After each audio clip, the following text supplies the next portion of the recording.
మీకు గానీ, మీకు తెలిసిన వాళ్ళకి కానీ గర్భసంచి తీసేయాలి, హిస్టెక్టమీ చేయాలి అని అడ్వైస్ చేసి ఉంటే, మీరు అడగవలసిన ఒక ఇంపార్టెంట్ ప్రశ్న ఏంటి అంటే, గర్భసంచి పక్కన ఉండే అండాశయాలు అంటే ఓవరీస్ అవి కూడా తీసేస్తారా? లేదా? గర్భసంచిలో ప్రాబ్లమ్ ఉండి, ఫైబ్రాయిడ్స్ కానీ, అడెనోమయోసిస్ కానీ అలాంటి కండిషన్స్‌కి కనుక గర్భసంచి తీసేయాలి అంటే ఓవరీస్ తీయాల్సిన అవసరం లేదు. ఓవరీస్‌లోనే డిసీజ్ ఉండి, ప్రాబ్లమ్ ఉండి, ఏ క్యాన్సరో, పెద్ద సిస్ట్ కానీ ఏమన్నా ఉంటే అప్పుడు ఓవరీస్ తీసేయడం సహజం.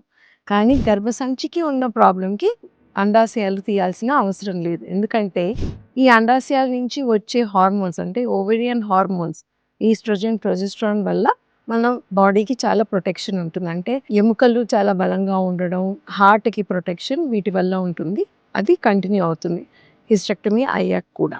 గర్భసంచి తీసేసి అండాశయాలు అలాగే ఉంచేస్తే మీకు నెలసరి వచ్చే చేంజెస్ ఏదైతే మార్పులుంటాయో ఒంట్లో, ఫ్లోటింగ్ సెన్సేషన్ గానీ, కొంచెం మూడ్ చేంజెస్ ఇలాంటివన్నీ ఉంటూ ఉంటాయి. గర్భసంచి తీయడానికి, తీయకపోవడానికి ఒకటే డిఫరెన్స్ ఏంటంటే పీరియడ్స్ ఉండవు. అంతే. అండాశయాలు ఉంటే మీ ఒంటికి మంచిది. సో, అందులో ప్రాబ్లమ్ లేనప్పుడు అవి తీసేయమని డాక్టర్‌ని అడగండి.